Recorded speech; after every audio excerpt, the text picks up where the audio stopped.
আজকে খ্রিস্টানরা তাদের নবীর জন্মদিবস পালন করছে। একটা সময় খ্রিস্টান ধর্মেও এটা নিষিদ্ধ ছিল, বাট তারা কালের আবর্তনে দেখা গেছে যে তারা পেগানদের বা প্রকৃতি পূজারীদের, অগ্নি পূজকদের কাছ থেকে এই জিনিসটা ধার করে নিয়েছে এবং আমরা তাদের থেকে ধার করে নিচ্ছি। আমাদের স্বকীয়তা, আমাদের যে বৈশিষ্ট্য, আমাদের যে শ্রেষ্ঠত্ব, আমাদের নবীর যে আদর্শ, সেখান থেকে আমরা বিচ্ছিত হয়ে যাচ্ছি।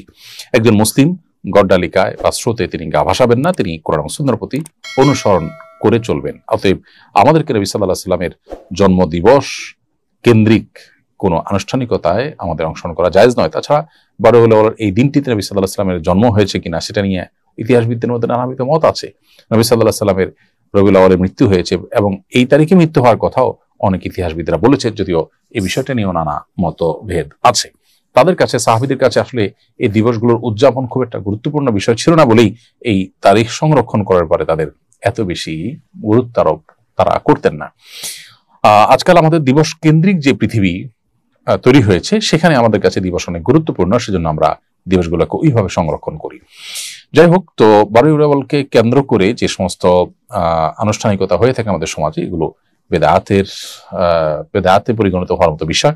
আমাদের যে সমস্ত ভাইরা এগুলো করছেন, তারা নবী সাল্লাল্লাহু আলাইহি ওয়াসাল্লামের প্রতি ভালোবাসা থেকেই করছেন। তাদের ভালোবাসার জায়গাটাকে শ্রদ্ধা তো অবশ্যই করি, কিন্তু ভালোবাসা প্রকাশের পদ্ধতি এবং বেদাতের প্রতি ঝুঁকে যাওয়া, এই জায়গা থেকে তাদের সরে আসা উচিত। আল্লাহর খাতিরে, আল্লাহর জন্য, আল্লাহকে সন্তুষ্ট করবার জন্য আমরা তাদেরকে বিনীতভাবে আহ্বান করব।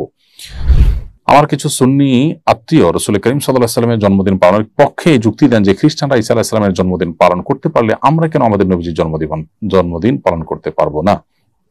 ঈসা আলাইহিস সালামের প্রতি খ্রিস্টানদের ভালোবাসার চেয়ে নবীজির প্রতি আমাদের ভালোবাসা তো কম নয়।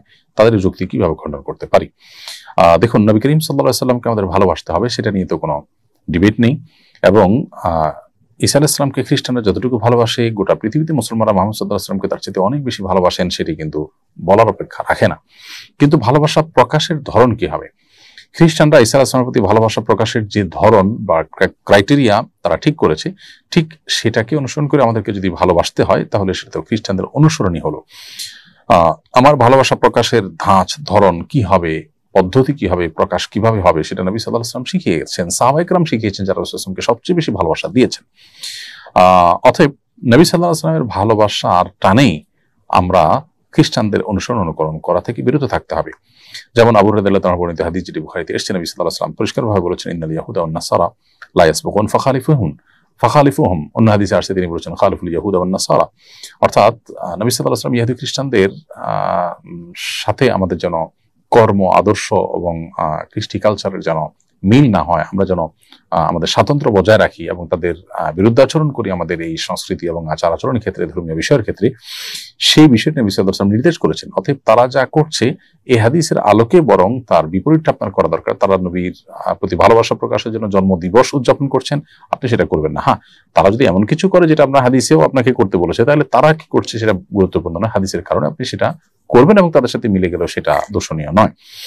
অতএব বারোই রবিউল আউয়াল উদযাপনের জন্য খ্রিস্টানদের যুক্তি দাঁড় করানো একেবারেই ভুল। খ্রিস্টানরা তাদের নবীকে নিয়ে তাদের সীমা লঙ্ঘন করেছে, তারা আদর্শ থেকে বিচ্যুত হয়েছে। নবী সাল্লাল্লাহু আলাইহি ওয়াসাল্লাম পরিষ্কারভাবে সেটি বলেছেন সহিহ বুখারীতে, তিনি বলেছেন, লা তুতরুনি কামা আতরাতিন নাসারা ইবনে মারইয়াম।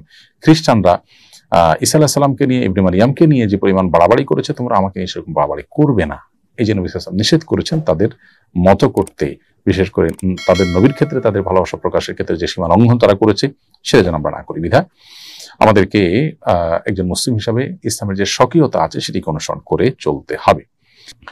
আব্দুর রহমান লিখেছেন, আমি একটি মসজিদে মুয়াজ্জিনের দায়িত্ব পালন করছি। মসজিদ কমিটির লোকদের মধ্যে মুয়াজ্জিনকে দোষারোপ করার প্রবণতা ব্যাপক। নানা বিষয়ে তারা অহেতুক দোষারোপ করে থাকে। মুয়াজ্জিনের দায়িত্ব ছেড়ে দেওয়ার কথা ভাবছি, আপনার পরামর্শ কামনা করছি। ভাই আব্দুর রহমান, মুয়াজ্জিনকে আল্লাহ রাব্বুল আলামিন যে মর্যাদা দেবেন বলে বিভিন্ন হাদিসে বর্ণিত হয়েছে, কিয়ামতের ময়দানে তাদের মাথা থাকবে সবার উচ্চে, তাদের ঘাড় থাকবে সবার চাইতে উপরে উঁচু, এবং এগুলো দেখে, তাদের দৃশ্য দেখে যে কোনো মানুষ অনুমান করতে পারবে, ধারণা করতে পারবে যে তারা পৃথিবীতে মুয়াজ্জিনের দায়িত্ব আঞ্জাম দিয়েছেন। এছাড়াও মুয়াজ্জিনদেরকে আরো বিভিন্নভাবে সম্মানিত করবার কথা হাদিসে বর্ণিত হয়েছে। আল্লাহর সন্তুষ্টির উদ্দেশ্যে যদি কেউ মুয়াজ্জিনি করেন, তাহলে সেক্ষেত্রে যে পরিমাণ সওয়াব এবং বিনিময় এবং সম্মান আল্লাহর তরফ থেকে পাওয়া যাবে, সেই আশায় একজন ইমানদার হিসাবে নির্বিচ্ছিন্নভাবে ধৈর্যের সাথে এই কাজটি করে যাওয়ার জন্য আপনাকে আমরা বিনীতভাবে আহ্বান করব। আমরা পরামর্শ দিব মানুষের কটু কথাকে ইগনোর করার। এটা হয়তো আল্লাহর তরফ থেকে আপনার জন্য পরীক্ষা। আপনি জান্নাতের পথকে সুগম করে ফেলছেন, শয়তান হয়তো সেটিকে সহ্য করতে পারছে না, সেজন্য নানাভাবে আপনাকে উত্ত্যক্ত করছে, বিরক্ত করছে অন্য মানুষদেরকে দিয়ে। এই পরীক্ষা আপনাকে টিকতে হবে এবং জয়ী হতে হবে ইনশাআল্লাহ বিইذনিল্লাহ। আপনি আল্লাহর কাছে আজর পাবেন। কে কি বলেছে সেটা চাইতে বড় কথা এবং গুরুত্বপূর্ণ কথা হলো আপনি আপনার জায়গা থেকে কতটা আপনার এই ভালো কাজটাকে ধরে রাখতে পারছেন। মসজিদ কমিটির লোকেরা মুয়াজ্জিনদেরকে নিয়ে নানা কটু কথা বলা, তাদেরকে চাকরসুলভ আচরণ করা এবং 10 জন দর্শকের কথা বলা এবং অনবরত চাপ দিতে থাকা, এই বিষয়গুলো আমাদের সমাজে কমন একটা চিত্রে পরিণত হয়েছে, যেটা দুর্ভাগ্যজনক। মসজিদ কমিটির ভাইরা যারা দায়িত্বশীল আছেন তাদেরকে আমরা বলবো আল্লাহকে ভয় করুন এবং মসজিদের স্টাফদেরকে নিজের ব্যক্তিগত কর্মচারী মনে করবেন না। তারা আল্লাহর ঘরের খাদেম, আল্লাহর ঘরে তারা কাজ করছে। আপনারা মসজিদ থেকে যে টাকা পয়সা তাদেরকে দিচ্ছেন বেতন হিসাবে, ভাতা হিসাবে, সেগুলো সবগুলো আল্লাহর প্রতিনিধি হয়ে আল্লাহর জন্য, আল্লাহর উদ্দেশ্যে মানুষ যে টাকা দেয় সে টাকার রক্ষণাবেক্ষণ আপনি করছেন। এটা আপনার ব্যক্তিগত টাকা না। আপনি নিজেও যদি দেন তো আপনি আল্লাহকে দিচ্ছেন, এরপরে আল্লাহর তরফ থেকে আপনি রক্ষণাবেক্ষণ করছেন। বিধায় আচার আচরণগত দিকটা এখানে খুবই গুরুত্বপূর্ণ। মুয়াজ্জিনদের কোনোভাবে যেন মনে আঘাত না হয় সেদিকটা আমাদের খেয়াল রাখতে হবে। রেমি আক্তার পাখি আপনি লিখেছেন, অনেক সময় মা রাগের মাথায় সন্তানদের অভিশাপ দেন, পরবর্তীতে উপলব্ধি করেন এভাবে অভিশাপ দেওয়া উচিত হয়নি, অনুচিত, কিন্তু মা রাগের মাথায় অভিশাপ দিয়েছেন। আল্লাহ কি মায়ের এরকম অভিশাপ কবুল করবেন? উত্তর হলো যে অভিশাপ মানে হলো বদদোয়া, মানুষের অকল্যাণ চাওয়া। মৌলিকভাবে এটা ভালো জিনিস না। নবী করিম সাল্লাল্লাহু আলাইহি সাল্লাম এক হাদিসে তিনি বলেছেন যে তিনি লাআন এবং তাআন হিসাবে পৃথিবীতে আসেননি বা প্রেরিত হননি। তার মানে অভিসম্পাদকারী, তারপরে গালিগালাজকারী, এরকম চরিত্রের মানুষ হয়ে দুনিয়া তিনি আসেননি, বরং এগুলো তিনি কখনো করতেন না। এবং তিনি আরো বলেছেন ইমানদার কখনো লাআন তাআন ফাহিশবাজি অর্থাৎ অশ্লীল উক্তিকারী কিংবা মানুষকে বদদোয়াকারী এবং নিচু কথা বলার মতো চরিত্রের হতে পারে না ইমানদার।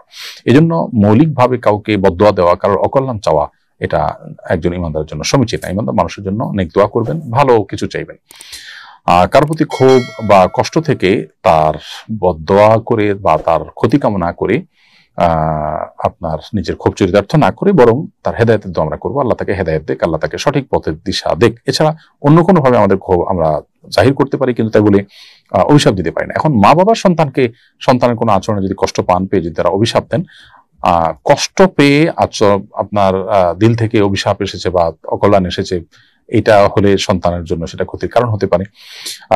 আর যদি মন থেকে অভিশাপ নাও আসে, মা বাবা যদি কষ্ট পান, জাস্ট তাদের কষ্ট পাওয়াটাই কিন্তু সন্তানের ধ্বংসের কারণ হতে পারে এবং আল্লাহর কাছে বিচারের মুখোমুখি হতে পারে। কিন্তু যদি কোনো যৌক্তিক কারণ ছাড়া অহেতুক দেখা যাচ্ছে কেউ মিথ্যা কিছু বলে তাদেরকে ক্ষুব্ধ করেছে এবং তারা সেজন্য সন্তানকে অভিশাপ দিচ্ছেন, তো এই অভিশাপে সন্তানের কোনো ক্ষতি হবে না। কারণ আল্লাহ তাআলা কোরআন কারীমে বলেছেন লাউ ইয়াজ্জালুল্লাহু শাররা ইস্তাআজালাহুম বিল খাইরি লাকুদিয়া ইলাইহিম আজালুহুম। মানুষের ভালো দিতে আল্লাহ যত দ্রুততার সাথে দেন, ভালো কিছু দান করতে মানুষকে, বিপদ আপদ বা মানুষের ক্ষয়ক্ষতি এগুলা দানের ক্ষেত্রে যদি আল্লাহ এরকম তাড়াহুড়ো করতেন বা এরকম দ্রুততার সাথে দিতেন, তাহলে মানুষ শেষ হয়ে যেত, কেউ টিকতো না।